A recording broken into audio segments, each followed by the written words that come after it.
بشؤون الدول العربية الأخرى، وهذا له سند قانوني مهم جدا. إذا سمحت لنفسك أن تتدخل سوف يتدخلوا في عندك. وهذا العبث السياسي اللي يجري بالمنطقة وما يدور الآن حول القضية الفلسطينية وحول عملية ممكن إمكانية تصفية القضية الفلسطينية في هذا الضرب بالذات، وما يجري الآن الحديث عنه عن كونفدرالية وعن زيارة كيري اللي هي ب7/6 ستبدأ من جديد حول هذا الموضوع، وفي حالة الضعف العربي والتشابك الكبير اللي يجري في المنطقة، أنا أعتقد علينا أنه يكون عندنا سياسة أكثر رشدا، أكثر قوة، أكثر وضوح، أن تصالح الشارع بما يجري حتى تكون اللحمة الوطنية هي الأساس. لأن الباتريوت بالأردن المهم وحدة الشعب الأردني، حياد الشعب الأردني، عدم تدخله في شؤون الآخرين، هذا هو أهم باتريوت، أهم سلاح أنك تحمي به بلدك وشعبك وتحمي مواقفك اللي أنت حتى تكون مقبول كما كنا مقبولين بالآخر. للأسف خضعنا في الفترة الأخيرة لابتزاز الدول النفطية ولم نستفد من هذا الابتزاز.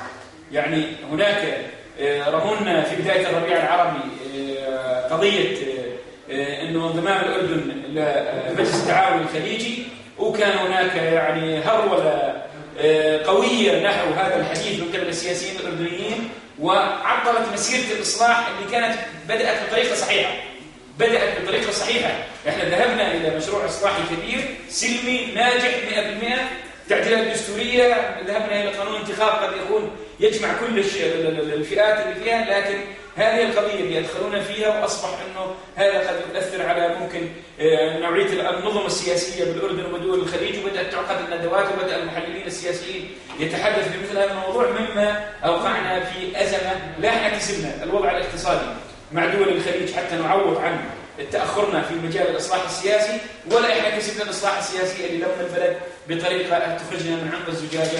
وهذا دلالة أكيدة على أن السياسة الخارجي أو السياسة صانع القرار بالأردن يشتغل مع العملية بالقطعة بالمرحلة هاي. وأنا أعتقد سياسة القطعة بالمرحلة هاي لا، يجب أن يكون عندك سياسة استراتيجية عميقة تتعامل على الأقل بمدى متوسط ومدى معقول ضمن خيوط الأزمة اللي موجودة بالأردن. هذا الموضوع هو من أهم المواضيع الخطيرة والشائكة، واللي لا يزال في بداية يعني إشكالياته الكبيرة، لأن الحرب بدأت تشتد، لأن عملية الاستقطاب بدأت تشتد، والآن أصبح في تدخل واضح في مقاتلين من لبنان يدخلوا إلى سوريا بصفة رسمية وعلنية، وهذا دليل أكيد على أنه دخلنا لمرحلة استقطاب كبيرة. أنا أعتقد أنه على الأردن أن يعيد تقييم سياسته في هذا المجال. الاجتماع اللي انعقد في عمان ما أعتقد كان له ضرورة إلا أن يفضي إلى أشياء عملية، لأنه ما طلعنا حتى بنتيجة لمساعدة الناس اللي عندنا، ما طلعنا بخارطة طريق حقيقية لما يجري. هي عبارة عن أنه ما فيش حدا بعيد عن هذه المنظومة اللي هي متكافئة متضامنة مع بعضها، دول الخليج زائد الأردن زائد تركيا زائد هذا. واللي استمعنا له اليوم في مجلس الجامعة العربية حول النتائج اللي صدرت في عمان وخارطة الطريق اللي بيحكوا عنها، أنا أعتقد أنها تسير بطريق عقيم وبطريق ليس صحيح، والنظام السوري لن يقبل بإملاءات عليه، لأنه على الأرض لا يزال يعتقد أنه هو الأقوى، هو نظام لا يزال قوي. وهناك الدول اللي كانت داعمة وكانت تتحدث عن تسليح المعارضة، وإحنا ضد كل هذا الحكي لأن احنا نسلح الشعب السوري حتى يقتل بعضه البعض، كان الأولى بكل هذه الدول أن ذهبت إلى حل سياسي يحقن دماء شعبنا سوريا. ولكن الهدف الأكبر أن تخرج سوريا دولة فاشلة أسهل التقسيم.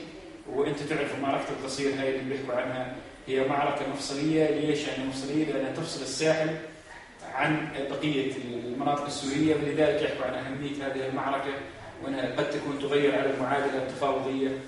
وما في دولة عربية راشدة أو نظام سياسي عربي عاقل يقبل بأن تقسم سوريا إلى دويلات قد تؤدي إلى تقسيم آخر يتبع ذلك للدول العربية أخرى. هذا بالنسبة للشأن السياسي اللي احنا نحكي عنه بالمنطقة هذه. الموضوع الثاني اللي تفضل دكتور ربيع. صحيح، كلام قوي وكلام جميل وكلام واقعي. هل يجري وتحدثتوا انتم عما يجري في سوريا وعما يجري في تدخلات الدول العربية. طيب احنا بالاردن هذه كنا معترفين انه سياساتنا خطأ، سياسات الحكومات خطأ، التصرفات ومثل ما قلت انت سيادتنا صارت يعني في نوع من الاستباحة، مش استباحة واستباحة وانتهى. طيب دورنا كنواب، دور مجلس الشعب الأردني، إذا شايفين حكوماتنا رايحة باتجاه خطأ والنظام السياسي أيضا ما هو عامل أي رادع أو هيبة خليني أقول للقرار السيادي، وين دورنا كشعب أردني؟ هل يطلب منا شيء معين؟ هل يطلب منا تحرك معين باتجاه صحيح، باتجاه سلمي، باتجاه تعبير حقيقي انه احنا خلينا نقول احنا المفصل اللي راح يحمي، اللي راح يتخذ القرار المفصلي لحمايه الاردن من العبث الاردني، خلينا نقول عبث الحكومات الاردنيه او تخبط سياساتها، وايضا انه خلونا احنا مستهدفين بسبب دخولنا في معركه او معارك. اول شيء ما لنا فيها دخل وهي تدخل في شؤون داخليه، واحنا حملنا نفسنا لاجل، اعتقد انه لاجل مساعدات ماليه. هل صار نتاجر بالاردن كدوله؟ حتى ندخل بصلب الموضوع وما نطول على ترى نحن ننتج. احكي لك شغله، احنا يجب ان نترفع كشعب عن الاشكاليات الصغيره. يعني صحيح في ناس صار وقع في تهميش، في ظلم، في غياب العداله، في فساد كبير جرى بالبلد، في عمليه سياسيه مشوهه، لكن بالازمات الكبرى اللي تهدد الكينونه والمشاكل وهي مقوماتها موجوده الان، كل المقومات موجوده، على الاردنيين ان يلتحموا مع بعض من بعض، ان كل السياسيين سواء كان اللي بالسلطه يشتغل أو كانوا المثقفين أو النخب السياسية، الآن إحنا أشد ما نكون إلى وحدة وطنية ولحمة وطنية، لأنه الدول تخترق من الداخل. قد ما تكون في ضعف بالنظام بالدولة، إذا تكون من الداخل شعبها متماسك ليس عصي على الاختراق قوي، أنا أظن أنه صعب جدا أنها تخترق وأنها تضعف. فلذلك الآن خلينا نقول السلطة التشريعية المسؤولية عليها كبيرة جدا.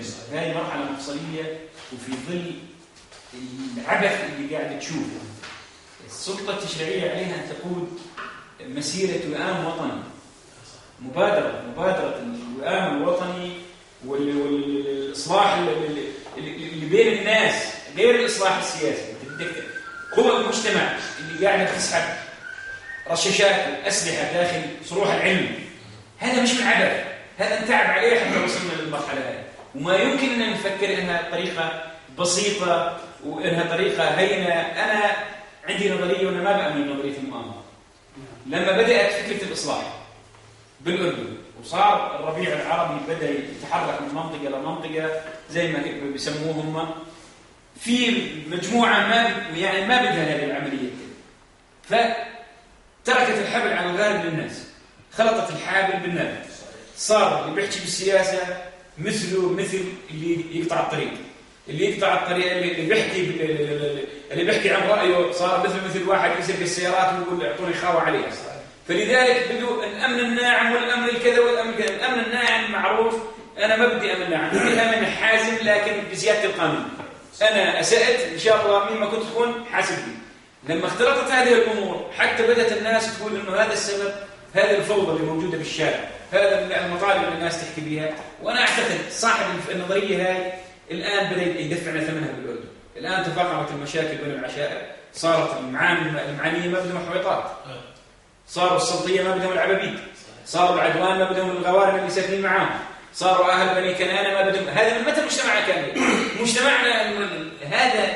فأنا أعتقد أنها يعني اللي عقليته اللي تفتقت بهذه الطريقة حتى يخربط الناس ويتوه الأمور ويبعد العناوين اللي الناس تدور عنها، هاي المشكلة اللي وقعنا فيها.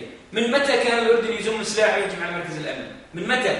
هو الشرطي احنا كنا قبل 10 سنين و15 سنة بنخاف منه من فتوته ولا من البدله اللي لابسها وهيبة الدولة وهيبة المحافظ لما كان بيجي على منطقة من المناطق الناس تحترمه مش لا خوف منه لأنه مركزه وقانونه وكذا. الآن رئيس الحكومة مستبح، المخابرات قدام اعتصام، قوى الأمن يعني ملطشة صار. فأنت بتحكي عن قضية بحاجة إلى وكأنها بحاجة إلى إعادة بناء الدولة على أسس صحيحة وجديدة. وأنا أعتقد عمادها سيادة القانون والتشريع، وأن تتصدى النخب النظيفة. ما بصير إحنا لما تفهنا كل السياسيين وصار تفهم يتحدث بالشؤون العامة، لما صار الفاسد بيحكي لك عن الفساد، لما صار الحرامي بيحكي لك عن السرقة، لما صار هيك وصلنا لهذا الحال. فأنا أعتقد أنه الآن من الواجب علينا إعادة اللحمة الوطنية، إعادة القيم اللي تربى عليها المجتمع الأردني. الأردن بحرب 48، بحرب 67، بحرب الكرامة، بحرب بالثورات، بالثورة الناصرية كانت الأردن هنا فيها، كان فيها صراع داخلي مرعب. بأحداث 70، بأحداث 73، بأحداث كان الشعب ملتحم، ما كانت الأردن تخترق. الأردن وقف مع العراق في ظل كان كل الدول العربية متخندقة إلى جانب التحالف الأمريكي، ما صار شيء بالأردن. بس شو كان السبب؟ كان في قيادات سياسية واعية، كان في لحمة وطنية، ما كان في شطط ولا في عبث سياسي، ولا هو يمارس الضحك على الشعب الأردني بالسياسة. أنا بقول ما في قوات أمريكية، لا يا أخي، إذا في قوات أمريكية برجع على البرلمان وبقول لهم يا أخوان الأردن في خطر، ممكن يدخل علينا الجيش بيحتلنا، ممكن يحتلنا إربد، ممكن يدمروها، ونحن بحاجة إلى نحمي أنفسنا، فبدنا نجيب كذا كذا. بالعكس تكون أقوى وبتكون لك مشروعية وبيكون أنت لك سند وظهير من الناس. أنا هذا رأيي بالنسبة للمرحلة. يا سيدي الله يعطيك العافية. يعني الحقيقة المجمل المواضيع، يمكن كل موضوع من المواضيع اللي طرقناها بده حلقات صح، لكن احنا بدنا نرجع ونقول انه الأردن الحقيقة تكاد تفقد بوصلتها السياسية بسبب عدم وجود سياسيين. الأردن من يتبوأ مواقع المسؤولية في الوقت الحالي لم يعودوا صانعين قرار وراسمين استراتيجيات ومن لديهم الأفق وبعد النظر، أصبحوا موظفين. وبالتالي حتى الفريق الوزاري الموجود لم يعد فريق سياسي، لم يعد فريق قادر على أن يكون لديه رؤية سياسية وأن يكون لديه أدوات ووسائل لتحقيق هذه الرؤية. أصبح يتعامل بردود الفعل، ومعظم الموجودين ناس موظفين لا يدركوا خطورة التحديات الموجودة من المنطقة على كافة الأصعدة الداخلية والخارجية. يا أخوان، اللي يجري بالمنطقة إعادة رسم وتقسيم للمنطقة، اللي يجري بالمنطقة سايكس بيكو بأدوات جديدة وبأساليب جديدة. هنالك مخططات رهيبة، وإحنا علينا ألا ننسى الشرق الأوسط الجديد اللي فشلت فكرته، لكن الآن نعود لشرق أوسط جديد بأدوات ووسائل وخطط جديدة، ويتم تحقيقه بأدوات داخلية من خلالنا إحنا كعرب. الحقيقة يعني هذا يقودنا أيضا إلى عجز المؤسسات العمل العربي المشترك، ويقودنا أيضا إلى حالة العجز العربي، إنه حتى ما عادت أي دولة عربية قادرة على أن تحافظ على وضعها أو على ظروفها الأمنية أو على سيادتها. موضوع اللاجئين الحقيقة اللي أشار له سعادة الأخ أبو عدي يعني موضوع خطير ومقلق للراحة، سواء لجهة النواحي الأمنية أو الاقتصادية أو الكلفة الكبيرة اللي يتحملها الأردن، أو أيضا لجهة العبء المالي والاقتصادي اللي ألقي على الأردن. هنالك مؤتمر عقد بالكويت للمانحين وقرروا $1,250 مليون، لم يصل للأردن منها حتى هذه اللحظة أكثر من 230-240 مليون. هنالك كلفة كبيرة سواء كان مالية أو أمنية مثل ما قلت، أو أعباء خدمات بنية تحتية أو غيرها. صحيح إحنا السوريين إخواننا وأشقائنا، وإحنا دائما أبوابنا مفتوحة. الأردن عبر مسيرتها استقبلت إخواننا اللاجئين الفلسطينيين، واستقبلت إخواننا اللبنانيين، واستقبلت إخواننا العراقيين، وأيضا استقبلت إخواننا السوريين. لكن بالنتيجة الحجم أو الكلفة اللي إحنا يتحملها الشعب الأردني أكبر بكثير من طاقاتنا وإمكانياتنا. وأيضا هذا يقودني لحالة الانفلات الكامل الموجودة بالبلد. من متى إخواننا العراقيين يتجرأوا يضربوا الدبلوماسيين، يضربوا مواطنين أردنيين ويدعسوا عليهم بالساحات؟ لا بسوي خانة بخبر وزارة الخارجية، عمرها ما صارت. ثانيا، أنت كيف تروح تسوي لقاء وتسوي احتفال وبمركز حكومي وزارة الخارجية ومحافظ العاصمة ما عندهم علم؟ هذا استنتاج، وهذه حالة من الانفلات والتسيب اللي ذكرها أبو عدي، اللي تستدعي إعادة الهيبة للدولة الأردنية. وإعادة الهيبة لا تتم لا من خلال التصريحات ولا من خلال الاستعراض ولا من كثرة التصريحات اللي مارسها رئيس الوزراء. الهيبة تعود بالقانون وبسيادة القانون وبوضع الإنسان المناسب بالمكان المناسب وبإحساس الناس بالعدالة وبأن هنالك تعامل حازم وجازم مع الجميع. يعني مثل ما تفضل أبو عدي، حالة الانقسام طول عمرنا إحنا مصدر قوتنا تعزيز لحمتنا وبنيتنا ووحدتنا الوطنية ورص صفوفنا ونبذ خلافاتنا، والأردنيين معروفين إنه بالمفاصل الأساسية والرئيسية. يعني عبر مسيرة الدولة الأردنية ما كانت اليوم من الأيام قاعدة بأمن واستقرار وقاعدة يعني بحالة من الأريحية، دائما في هزات، في تحديات داخلية وخارجية، لكن الأردنيين كيف تغلبوا على هذه التحديات؟ تغلبوا بوحدتهم، بتماسكهم، بلحمتهم. لكن الآن تجد أنه هنالك حالة من الشرذمة وحالة من عدم من اليأس والإحباط اللي يعيشها المواطن الأردني، وحالة من عدم الرضا نتيجة للفساد اللي استشرى، نتيجة لعدم سيادة القانون، نتيجة لحالة الاحتقان، نتيجة لعدم العدالة، نتيجة للتزوير. يعني أنا بدي أرجع للانتخابات اللي تمت لأكثر من مرة. الانتخابات الماضية يعني كنا نتوقع مش المجلس 17 اللي قبليه إنها انتخابات نزيهة، مش هيك؟ طلع مدير مخابرات يقول إنه جاب 60-70 نائب وكأنه يفتخر إنه حكى هذا الكلام. يا أخوان الدولة الأردنية ما حنحاسبه. لا مش ما جاء كده. الدولة الأردنية تعيش من حالة من الفوضى والاستهتار. كيف مدير مخابرات يتجرأ أولا يصرح بهذا الموضوع أو يحكي فيه، وعلى فرض إنه حصل، طبعا إحنا لن نقره ولن نكون معه. أنت يعني شوف، من أكبر جرائم العالم أن تزور إرادة الناس، وإنك أنت تقول شعب ما لا يقوله وتفرض عليه ناس الشعب الأردني ما بيجيهم. هذا واحد. اثنين، على فرض إنها صارت، يا أخوان اللي قاعد يصير حتى جهاز المخابرات اللي كنا نعتبره جهاز حصن حصين وجهاز منيع لأمننا واستقرارنا أصبح جهاز مستباح، وأصبحوا مسؤولين أيضا يفاخروا بالفساد وحالة الإفساد اللي يفرضوها على الشعب الأردني. جامعة من الجامعات اللي كنت أنا أثرت قضايا فساد بها، شك المخابرات دفعوا 377 ألف دينار على قضية تحقيقية لطي ملفها، ودفعوه بشك صادر عن دائرة المخابرات. يعني شو قديش الاستهتار. هذا يعني إنه إحنا بحاجة لإعادة بناء الدولة الأردنية ومؤسساتها على أسس سليمة، وضع الإنسان المناسب بالمكان المناسب، وضع سياسيين وأبناء وطن بولاء وانتماء حقيقي وقلبهم على البلد اللي يديروا شؤون الدولة داخليا وخارجيا، مش واحد يحكي كلمتين انجليزي وحالق على الصفر تجيبوا تسلموا وزير وتسلموا موقع مسؤولية. احنا بحاجة لإعادة نظر، بحاجة لإعادة بناء بمجمل سياساتنا، بمجمل ممارساتنا، حتى نستطيع أن نتجاوز الاحتقانات ونتجاوز حالة الغليان وحالة الأذى والضرر اللي احنا نعيشها. أيضا يعني الدولة الأردنية عليها أنها تعرف أن اللاجئين السوريين الموجودين عندها قنبلة مؤقتة ممكن بأي لحظة من اللحظات ينفجروا بوجهنا احنا كشعب، مثل ما صار مع اخواننا العراقيين. يعني الآن مخيم الزعتري في بعض المناطق مسمينها الباطنية، لا يجوز لرجال الأمن أنهم يدخلوها ولا يجرؤ أي منهم على أن يدخل. ماذا يعني هذا؟ هذه حالة انفلات، حالة تستدعي القلق، حالة تستدعي إعادة النظر بسياستك الأمنية وسياساتك الداخلية وسياساتك السياسية والاقتصادية. الأهم من ذلك يعني إحنا علينا أن نحتاط أيضا إذا تطورت الأوضاع وإذا تطورت الظروف وتصاعد العنف في سوريا، ولا سمح بما إذا لو استعملوا الكيماوي أو صار تطور جديد وهروب جماعي أكثر وقتها طبعا ما تقدر تسيطر لا حدود ولا شيء، لأنه إحنا حدودنا مع سوريا 370 كيلو 370 كيلو كل جيش لا يستطيع أن يسيطر عليها. طيب على فرض أنه صاعدت حالة العنف، شو اللي ممكن أنت تعمله في ظل هذا التحدي وفي ظل استخدام أسلحة أكثر تطور؟ الآن إيران إلها مقاتلين، ويقال أنه الحرس الجمهوري يدير بعض المعارك، أيضا حزب الله له دور ووجود، ويقال أنه أيضا في جزء من حزب الله أو ناس من حزب الله موجودين على الحدود الأردنية السورية. طيب هذه التحديات كيف ممكن أنت تتعامل معها وليش إحنا نقحم أنفسنا بها؟ الواقع يعني كثير من القضايا اللي بحاجة لإعادة بحث وبحاجة لإعادة تقييم، وإحنا نقول إنه بالظروف الحالية إحنا كأردن أولا علينا أن نعالج اختلالاتنا الداخلية، علينا أن نقوي جبهتنا الداخلية وأن نعزز اتحاد وتحالف المراكز والقوى الوطنية والسياسية الأردنية.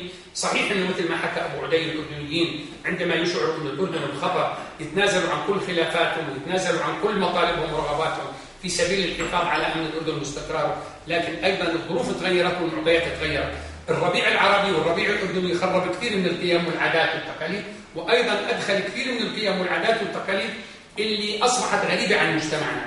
هذا يستدعي إنه يكون في ناس مقنعين للناس. يعني أهم ما في إدارة شؤون أي دولة أن يكون صانع القرار مقنع للشعب الأردني إنه هذا الذي يستحق أن يكون بهذا المركز، وهذا الذي يمكن أن يتحمل المسؤولية كاملة في إدارة شؤون الدولة الداخلية والخارجية ويتخذ القرار لمصلحة الشعب الأردني والحفاظ على مصالح الشعب الأردني، مش اللي يتعامل مع الشعب الأردني يفكر إنه ذكاؤه أو إنه إخفاؤه للمعلومة إنه ممكن يوصله لبر الأمان دون إنه يطلع الشعب عليها. الآن الأمور تغيرت والمعطيات كلها تغيرت. إحنا سياستنا دائما مثل ما تفضل أبو عدي تقوم على الاحترام المتبادل وعدم التدخل بشؤون أي جهة من الجهات. لذلك قدرنا أن نصون أنفسنا ونصون دولتنا، وقدرنا أن نتجاوز كثير من المفاصل السياسية وكثير من التحديات اللي عصفت بنا وكادت تؤدي بنظامنا السياسي كامل، لكن نتيجة لوجود حالة من التحالف وحالة من الألف وحالة من الوحدة قدرنا أن نتجاوز كل هاي المفاصل. السلطة التشريعية، يعني الحقيقة السلطة التشريعية معنية بالوقت الحالي أن تقود مبادرات سلمية لإعادة الوئام والسلم الأهلي، أنا معك، وهذه تحتاج لمبادرات حقيقية أن يقوم البرلمان بدوره وواجبه، لكن لا يستطيع البرلمان إذا لم تفرض سيادة القانون وإذا لم تفرض هيبة الدولة أن يؤدي هذا الدور منفردا. إحنا الآن بحاجة لإعادة أيضا الوئام بين سلطات الدولة. خلينا نحكي بصراحة، من سلطات الدولة في حالة انفصام بينها. يعني إحنا حين بدنا حكومة برلمانية وحين بدناش حكومة برلمانية، حين بدنا النواب ناضجين ونوصلهم ونتعامل معهم، وحين النواب ما نضجوش على رأي رئيس الحكومة وبده يحطهم تحت الاختبار شوية عبال ما يتحصوا ويشوف انهم قادرين انهم يكونوا او ما يكونوا. يا سيدي القضية مش قضية حكومة برلمانية او مش حكومة برلمانية، القضية قضية انه اتعاون، انه سلطات الدولة تتعاون مع بعضها في اطار من التنسيق والتشاور وليس في اطار من التناحر والتنافر واللي يؤدي بالتالي الى ان تسيطر احداها على الاخرى. كل منها أن تؤدي دورها وواجبها ضمن سيادة القانون والدستور، وبالنتيجة تتناغم هذه السلطات في سبيل الحفاظ على البلد وعلى هيبة البلاد ومكتسباتها وإنجازاتها. لا تستطيع السلطة التشريعية كيفما كانت إذا لم تقوم السلطة التنفيذية بفرض سيادة القانون والتعامل بعدالة ومساواة مع الأردنيين، وأن يكون هنالك فعلا تفعيل لتطبيق القوانين بعدالة ونزاهة على الجميع. لا تستطيع أن تقوم بهذا الدور. سلطات الدولة معنية إنها تعيد اللحمة والبنية الإصلاحية الحقيقية للشعب الأردني بكل فئات وأطيافه. يعني اللي حضرتك تفضلت فيه شيء يدمي القلب الحقيقة. يعني إحنا بالصوت أسرة واحدة، عمرك ما كنت تسمع صوتي وعبادي، هلا ما حدا طايق الثاني. ومش بس هيك، يعني حتى الصوت العبابيد مقسمين كمان بداخلهم بعض التقسيمات، والصوت مقسمة أيضا بداخلها تقسيمات حارة وكرار وخراب ومش عارف. هذه حالة عمرها ما كانت. احنا طول عمرنا نعرف بالمفاصل في حدا عرف بالسلم الاجتماعي بالضبط، في ناس بالضبط. هذا يعني انه النظام السياسي بحاجه ان نعيد النظر بمجمل سياساته وممارساته مع الناس، وان يتم تعزيز سياده القانون، وان ننهي حاله الفئويه والجهويه وحاله الاحتراب الداخلي غير المعلن. لانه احنا الحقيقه حتى اصلاحاتنا اللي قلنا عنها، وإن كانت الإصلاحات صحيح أنه في قوانين تنظم حياتنا السياسية، في بعض التطورات اللي طرأت من خلال التعديلات الدستورية لبعض القوانين، لكن هذه القوانين إذا لم تجد تفعيل ومن يتعامل معها بروح القانون وجوهر القانون لن تؤدي إلى نتائج إيجابية. الأردن بالتالي لازم نسأل سؤال، وأتمنى أنه برنامجكم الجاي بهذا الملتقى الخيري يكون الأردن إلى أين؟ الأردن إلى أين؟ إحنا وين رايحين؟ مسيرتنا شو اللي بدنا اياه؟ كيف ممكن نحافظ على وضعنا واستقلاليتنا؟ كيف نحافظ على امننا واستقرارنا؟ احنا دائما كنا ننشد الامن والاستقرار، لكن الامن والاستقرار لا يتحقق بالشعارات ولا يتحقق بالامنيات. الامن والاستقرار يتحقق من خلال العمل الجاد ومن خلال احساس كل مواطن اردني بحصوله على حقه وبانه يعيش على قدم المساواه، وانه في عداله اجتماعيه حقيقيه بايصاله الى حقوقه، بعيد عن الظلم، بعيد عن التعسف، بعيد عن حاله يعني خليني أقول التقريب والتبعيد لبعض الفئات وبعض الجهات، وأنه يكون في تعامل حضاري وحقيقي بعدالة ومساواة وديمقراطية يثق المواطن الأردني أنها توصله إلى حقوقه وأنها تحفظ له أمنه وسلمه الاجتماعي. وبالتالي إحنا معنيين كنا أن نحافظ على وطننا، لكن أيضا رأس النظام وسلطات الدولة بأكملها معنية أن تعيد النظر وأن تضع الإنسان المناسب في المكان المناسب. الناس الموجودين في مراكز صنع القرار مش هم اللي يصنعوا الأردن ومش هم اللي يكوا. طبعا أنا لا أقول مشان يجيبوا غازي أبو جياب ومحمد أبو ريق ومحمود الخراشي، لكن أقول علينا أو على الدولة أن تضع الإنسان المناسب في المكان المناسب، وأن تعيد النظر بمجمل سياساتها حتى تستطيع أن تسير الأردن إلى بر الأمان، ونستطيع أن نتجاوز كل الأخطار والتحديات اللي نعاني منها بالداخل والخارج. يعني إحنا قلنا انه ان شاء الله ان العمليه السياسيه في الاردن تخرجنا من عنق الزجاجه، تطلع البلد من الازمه اللي هي فيها، ونصل نبني بلد عليه المديونيه، ترهل اداري، ترهل بكل مناحيها، قيم المؤسسات والدوله والانتماء للمكان الوظيفي ما عاد موجود.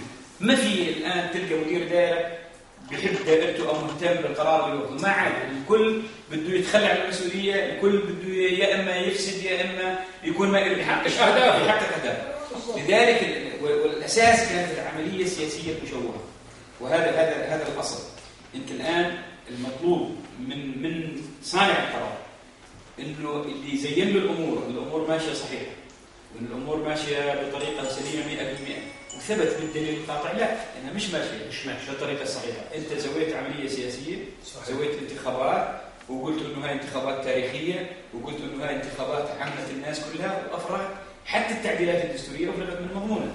الان انت تعرف، واخواننا واخوي محمود معلم ورئيس البرلمانيه والتشريع البرلماني عليك، يعني انا البرلمان لما بتحدث عن حكومه برلمانيه واجي بسوي مشاورات مع رئيس ديوان الملكي، اصلا البرلمان اسقط، اسوي مشاورات معاه مشان هو يسوي اصلاح، ويجوا النواب المساكين بخطبوا قدامه، دلاله على انه فكره انه يعني لسه ما في نضج سياسي في العمليه. بيخطبوا قدام يسووا المطالب تبعت مناطقهم في المشاورات النيابيه، وهذا يعني احنا الواحد والله انك صادق لا يقول يعني احنا والله عندك حق. يعني النائب اللي بيجي بالمشاورات النيابيه بده يطلب رئيس وزراء، فبيجي عارض يتصلوا ببعض مناطقهم انه شو المطالب اللي بدنا نطلبها قدام رئيس الديوان اللي بيشاورهم بيسموا رئيس الوزراء، وبالنهايه دوب رفخنا البرلمان ونفسناه بطريقه صحيح وجبناه وتعب. كلنا نعرف المسلسلات. انا اعتقد الامل المعقود مش على كل الناس، بامانه في ناس يعني يجوا في مواقع بالصدفه. الامل المعقود على الناس اللي قلبهم على البلد واللي عندهم الخبره الحقيقيه. صحيح. هيئه الدوله ما بيعيدوها اللي خربوها، لا يمكن. هيئه الدوله ولا يمكن يعيدوها رجال بالتشريع وبسلطتهم وبقوتهم، لا يمكن ترجع وهم بدهم الحكي هذا. وانت بتعرف يعني الحاليين بلاش الواحد يقعد احنا خلينا بنواحي عامه. انا اعتقد ان المسؤوليه الوطنيه والمسؤوليه والضمير يقتضي انه التشوه اللي حصل بالمرحله الماضيه علينا ان